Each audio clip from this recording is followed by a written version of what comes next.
Hello friends, स्वागत है आपका स्पर्श पीएससी के इस यूट्यूब चैनल में। दोस्तों, करंट अफेयर्स के इस वीडियो सीरीज में आज हम इस सप्ताह के राष्ट्रीय एवं अंतर्राष्ट्रीय परीक्षोपयोगी महत्वपूर्ण तथ्यों पर चर्चा करेंगे। इस वीडियो सीरीज में हम वीकली एवं मंथली करंट अफेयर्स पर चर्चा करते हैं एवं प्रश्नों के माध्यम से महत्वपूर्ण तथ्यों की व्याख्या करते हैं। तो आइए बढ़ते हैं आज के वीडियो की ओर। आज का हमारा पहला प्रश्न है, हाल ही में किसने फिक्शन के लिए अंतर्राष्ट्रीय बुकर पुरस्कार जीता है? और हमारे विकल्प हैं रवनीत सिंह, खुशवंत सिंह, डेविड डियोप या रंजीत सिंह। इसका सही जवाब है दोस्तों डेविड डियोप। डेविड डियोप ने अपनी पुस्तक at night all blood is black के लिए अंतर्राष्ट्रीय बुकर पुरस्कार जीता है। हमारा दूसरा प्रश्न है, नीति आयोग द्वारा जारी सतत विकास लक्ष्य अर्थात एसडीजी भारत सूचकांक 2020-21 में कौन सा राज्य शीर्ष स्थान पर रहा? और हमारे विकल्प हैं छत्तीसगढ़, केरल, लक्षद्वीप या हिमाचल। इस प्रश्न का सही जवाब है दोस्तों केरल। सतत विकास लक्ष्यों के इस सूचकांक में सामाजिक, आर्थिक और पर्यावरणीय मापदंडों पर राज्य और केंद्र शासित प्रदेशों की प्रगति का मूल्यांकन किया गया है, जिसमें सभी मापदंडों में केरल प्रथम स्थान पर है। ठीक उसी प्रकार हिमाचल व तमिलनाडु संयुक्त रूप से दूसरे स्थान पर बने हुए हैं। अगर हम स्वास्थ्य के क्षेत्र की बात करें तो इसमें गुजरात और दिल्ली संयुक्त रूप से अव्वल स्थान पर रहे हैं। दोस्तों, इसी एसडीजी सूचकांक में जो जेंडर इक्वेलिटी का रिपोर्ट बनाया गया है, इसमें छत्तीसगढ़ पूरे देश में प्रथम स्थान पर है। ठीक है, तो छत्तीसगढ़ के परिप्रेक्ष्य में आप एसडीजी रिपोर्ट का जेंडर इक्वेलिटी अवश्य ही ध्यान में रखिएगा। हमारा तीसरा प्रश्न है, विश्व का पहला नैनो यूरिया किस देश द्वारा बनाया गया है? और हमारे विकल्प हैं भारत, चीन, अमेरिका या रूस। इसका सही जवाब है दोस्तों भारत। इस नैनो यूरिया में एक बोरी यूरिया खाद अब सिर्फ 500 मिलीलीटर की बोतल में मिलेगी। साथ ही यह नैनो यूरिया अभी जो हम वर्तमान में यूरिया यूज कर रहे हैं उसकी तुलना में 10% सस्ता है। और इस यूरिया को इफ्को के द्वारा तैयार किया गया है। तो इफ्को का फुल फॉर्म क्या होता है? Indian farmers fertilizers cooperative limited. ठीक है,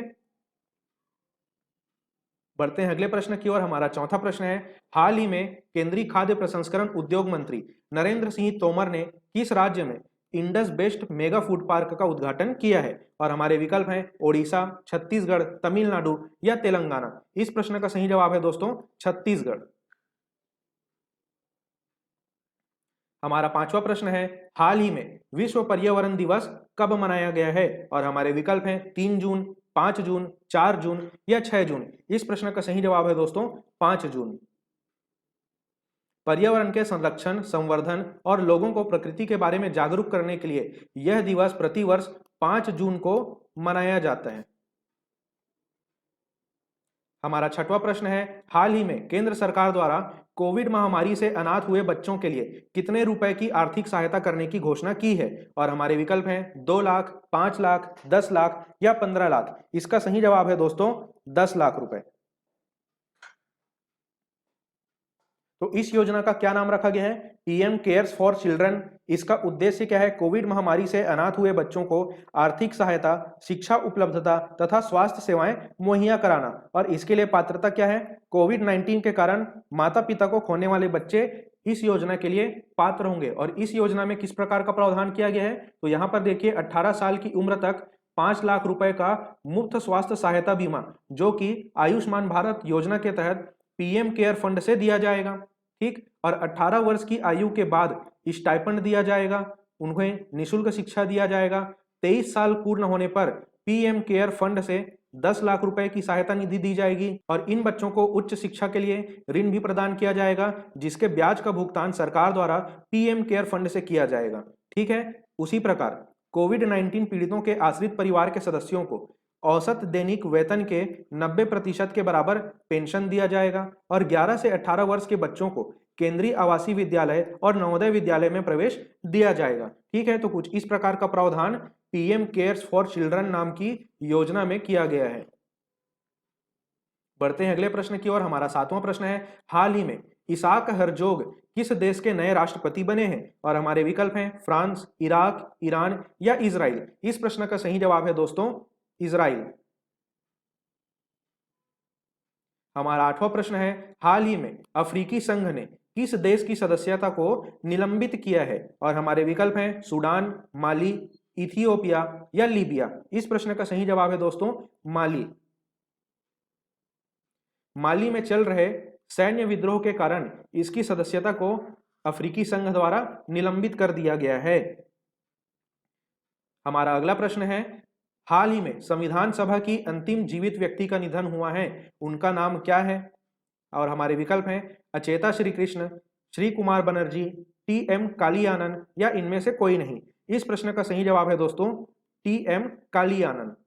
अब देखिए, संविधान सभा के अंतिम जीवित व्यक्ति से अभिप्राय यह है कि जिस समय भी संविधान सभा का गठन हुआ था उसमें जितने भी व्यक्ति थे उनमें से मात्र टी.एम. कालियानन ही जीवित थे, जिनका हाल ही में निधन हो गया है। बढ़ते हैं अगले प्रश्न की ओर। हमारा 10वां प्रश्न है, हाल ही में केंद्र सरकार द्वारा किराएदारों और मालिकों के हितों की रक्षा के लिए किस नए कानून को मंजूरी दी गई है? और हमारे विकल्प हैं मॉडल किराएदारी कानून, किराएदार संरक्षण कानून, किराएदार सुरक्षा कानून या किराएदार मालिक विवाद निपटान कानून। इस प्रश्न का सही जवाब है दोस्तों मॉडल किराएदारी कानून। इस कानून के तहत किराएदारों और मालिकों की हितों की रक्षा के लिए किराया अधिकार कोर्ट और ट्रिब्यूनल गठित किए जाएंगे। इसमें कुछ इस प्रकार का प्रावधान किया गया है कि आवासीय परिसर के लिए किराएदार को अधिकतम 2 महीने के बराबर, जबकि व्यावसायिक परिसर के लिए 6 महीने के किराए के बराबर की राशि बतौर सिक्योरिटी जमा रखना होगा। हमारा 11वां प्रश्न है, हाल ही में WHO ने भारत में दूसरी लहर के लिए जिम्मेदार कोरोना वेरिएंट का नाम क्या रखा है? और हमारे विकल्प हैं काप्पा, बीटा, डेल्टा या गामा। इस प्रश्न का सही जवाब है दोस्तों डेल्टा। ठीक है, तो WHO ने भारत में दूसरी लहर के लिए कौन से वेरिएंट को जिम्मेदार माना है? तो डेल्टा वेरिएंट को। हमारा 12वां प्रश्न है, हाल ही में एशियाई मुक्केबाजी चैंपियनशिप में मैरी कॉम ने कौन सा पदक जीता है? और हमारे विकल्प हैं कांस्य पदक, रजत पदक, स्वर्ण पदक या इनमें से कोई नहीं। और इस प्रश्न के लिए हमारा सही जवाब है दोस्तों रजत पदक अर्थात सिल्वर मेडल। हमारा 13वां प्रश्न है, हाल ही में किसने अपनी नई पुस्तक language of truth essays 2003 to 2020 लिखी है? और हमारे विकल्प हैं रस्किन बॉन्ड, सूर्य कुमार त्रिपाठी, चेतन भगत या सलमान रुश्दी। इस प्रश्न का सही जवाब है दोस्तों सलमान रुश्दी। हमारा 14वां प्रश्न है, हाल ही में माउंट एवरेस्ट पर चढ़ने वाले पहले नेत्रहीन एशियाई व्यक्ति कौन बने हैं? और हमारे विकल्प हैं झांग होंग, सांग यिन हंग, फुंजो, झांगसू लामा या यिन झांग। इस प्रश्न का सही जवाब है दोस्तों झांग होंग। झांग होंग विश्व के तीसरे और एशिया के पहले नेत्रहीन व्यक्ति हैं जिन्होंने माउंट एवरेस्ट पर फतह हासिल की है। हमारा 15वां प्रश्न है, हाल ही में केंद्र सरकार द्वारा पेट्रोल में 20% एथेनॉल ब्लेंडिंग का लक्ष्य कब तक रखा गया है? और हमारे विकल्प हैं 2022, 2025, 2030 या 2035। इस प्रश्न का सही जवाब है दोस्तों 2025। दोस्तों पहले ये ब्लेंडिंग का लक्ष्य 2030 तक प्राप्त करना था, लेकिन हाल ही में इसे 5 वर्ष घटाकर 2025 तक प्राप्त करने का निर्धारण किया गया है। और ऐसा क्यों किया गया है कि पेट्रोलियम उत्पादों पर निर्भरता घटाई जा सके, क्योंकि वर्तमान में भारत क्रूड ऑयल का तीसरा सबसे बड़ा आयातक देश बन चुका है, अर्थात पेट्रोलियम पदार्थों पर हमारी डिपेंडेंसी बहुत ही अधिक बढ़ चुकी है। और भारत ने जलवायु परिवर्तन संबंधी प्रस्तावों के लक्ष्य को हासिल करने के लिए भी यह निर्णय लिया है। तो अब एथेनॉल बनाने के लिए क्या किया गया कि गन्ने, गेहूं और टूटे चावल जैसे खराब हो चुके खाद्यान्नों से एथेनॉल बनाने का फैसला किया गया है। और इसके तहत छत्तीसगढ़ में भी एथेनॉल प्लांट लगाए जा रहे हैं। ठीक है, और कहाँ पे लगाए जा रहे हैं आप कमेंट बॉक्स में मुझे बताना है। और आपको अगर इसका जवाब ना पता हो तो टेलीग्राम में मैं इस खबर को बहुत ही पहले कवर कर चुका हूं। ठीक है, तो इसी प्रकार के खबरों से अपडेट रहने के लिए आप डिस्क्रिप्शन में दिए गए लिंक से हमारा टेलीग्राम चैनल अवश्य ही ज्वाइन कीजिएगा। ठीक है, बढ़ते हैं अगले प्रश्न की ओर। हमारा 16वां प्रश्न है, हाल ही में किन्हें राष्ट्रीय मानवाधिकार आयोग का नया अध्यक्ष बनाया गया है? और हमारे विकल्प हैं प्रशांत किशोर, सुधीर किस्मत, अरुण कुमार मिश्रा या युगल किशोर शर्मा। इस प्रश्न का सही जवाब है दोस्तों अरुण कुमार मिश्रा। सुप्रीम कोर्ट के रिटायर्ड जस्टिस अरुण मिश्रा जी को राष्ट्रपति द्वारा राष्ट्रीय मानवाधिकार आयोग का नया अध्यक्ष नियुक्त किया गया है। हमारा 17वां प्रश्न है, हाल ही में जारी Times Higher Education Asia University ranking में भारत का सर्वश्रेष्ठ विद्यालय कौन सा रहा? और हमारे विकल्प हैं IIT Delhi, IISc Bangalore, IIT Mumbai या आईआईटी रुड़की। इस प्रश्न का सही जवाब है दोस्तों आईआईएससी बेंगलोर। टॉप 100 रैंक में भारत के 3 तथा टॉप 200 में भारत के 18 शैक्षणिक संस्थान शामिल है, जिसमें आईआईएससी बेंगलोर को 37वां स्थान प्राप्त हुआ है और इस लिस्ट में पहले स्थान पर सिंधुआ यूनिवर्सिटी है। हमारा 18वां प्रश्न है, अमेरिकी अंतरिक्ष एजेंसी नासा ने घोषणा की है कि वह किस ग्रह के लिए वर्ष 2028 से 2030 के बीच में 2 अभियान भेजेगा?